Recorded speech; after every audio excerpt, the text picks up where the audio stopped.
Miguel Ángel fue uno de los artistas más importantes del Renacimiento italiano entre la segunda mitad del siglo XV y el siglo XVI. Fue un escultor, arquitecto y pintor muy importante que trabajó en Florencia y en Roma. Además, fue parte de la misma generación de grandes artistas, como Leonardo da Vinci y Rafael Sanzio. La obra de Miguel Ángel se desarrolló en un conjunto de ciudades-estados que forman parte de lo que hoy se conoce como Italia. Un lugar clave para su carrera fue la ciudad de Florencia, en la cual Miguel Ángel desarrolló su arte. Una de las razones principales que hacían de Florencia una ciudad destacada fue una familia poderosa de dirigentes y banqueros muy importante para las artes y el desarrollo de la ciudad, los Medici. En Roma también se conoció el trabajo de Miguel Ángel, pues fue llamado por el Papa Julio II, quien le encargó la elaboración de su tumba. Si bien este trabajo fue muy importante, en esa ciudad es más recordado por la famosa Capilla Sixtina, que se encuentra en el Palacio Vaticano. Por otro lado, a nivel cultural, se puede decir que durante el Renacimiento se apreciaba la cultura clásica de la antigüedad, como por ejemplo Grecia y el Imperio Romano. Los renacentistas buscaban dejar atrás todas las manifestaciones del arte y la arquitectura medieval. Ellos estaban preocupados por regresar al pasado que consideraban más glorioso, y este era el de la antigüedad clásica. Además, históricamente corresponde con la caída de Constantinopla, que fue invadida en 1453 por los otomanos. Esto es clave, ya que muchos de los artistas, letrados e intelectuales de esa zona migraron a Italia con la influencia de la tradición clásica. Esto trae como consecuencia que vuelvan a leer textos de los filósofos de la época clásica, como Aristóteles y Platón, lo que genera el nacimiento de movimientos como el neoplatonismo, al cual Miguel Ángel va a estar bastante vinculado. Este movimiento básicamente se centraba en la lectura de estos antiguos textos a partir de un filtro o lente cristiano, lo cual influyó en la interpretación y el trabajo del arte en esa época. Por otra parte, en un sentido mucho más personal, Miguel Ángel fue un artista muy místico, así como también muy religioso. Él escribió muchísimas cartas estando en Roma y las envió a su familia en Florencia. Estas permitieron conocer distintos aspectos de él. Por ejemplo, cartas muy sencillas que tocan temas como el dinero que pedía para poder conseguir materiales para pintar, hasta correspondencia mucho más sofisticada como reflexiones sobre la fe. Además, el mismo Miguel Ángel se definía como una persona un poco antisocial. Él era muy solitario, no le gustaba mucho la sociedad ni la compañía de los demás. Incluso terminó votando a sus asistentes, por lo que muchas veces trabajó solo. Una de las principales características de la obra de Miguel Ángel es lo que artistas de su generación denominan terribilità. Este vocablo italiano hace referencia a las expresiones de fuerza, vigor e ira que demostraba principalmente en sus esculturas. En ese sentido, Miguel Ángel fue un artista que buscaba expresar la tensión psicológica, y esto se transmitía a través de la tensión física. Uno de los ejemplos más emblemáticos sobre su estilo es el David, una de sus obras más famosas. Esta escultura de más de 5 metros data de los años 1501 a 1504 y estaba pensada en un principio para ser ubicada en la Catedral de Florencia. Sin embargo, no fue colocada ahí porque el pueblo tomó la estatua como símbolo de la nueva República de Florencia frente a los recién derrocados Medici, por lo que instalaron la pieza en la plaza. Posteriormente fue llevada al museo donde se encuentra actualmente, dejando una copia en la plaza. El David es una figura humana que tiene una evidente referencia a la antigüedad clásica. Características como la pose, el ligero movimiento de cadera denominado contrapposto, el uso del mármol, el tratamiento del rostro y de los músculos, remontan a la antigüedad clásica y especialmente a la Grecia clásica, también con influencia del Imperio Romano. En esta pieza, Miguel Ángel retrata la historia del pastor David del Antiguo Testamento que va a matar al gigante Goliat. Pero a diferencia de artistas anteriores, él no escoge representar a David como un soldado, un pastor o un ser humano victorioso.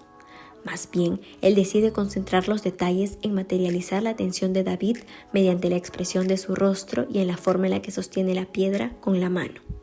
Si se le observa rápidamente, se le puede ver calmado, pero al enfocarse más en su rostro, se puede percibir que está furioso y a punto de botar su piedra. Su estilo inicial fue muy influenciado por la estética de la antigüedad clásica, con figuras mucho más tranquilas. Un buen ejemplo de eso sería la famosa Piedad, obra que realizó durante su juventud y con la cual logró gran reconocimiento. La Piedad plasma el momento en que Jesús es bajado de la cruz, siendo recibido por María en su regazo. Actualmente esta pieza se encuentra en la Basílica de San Pedro.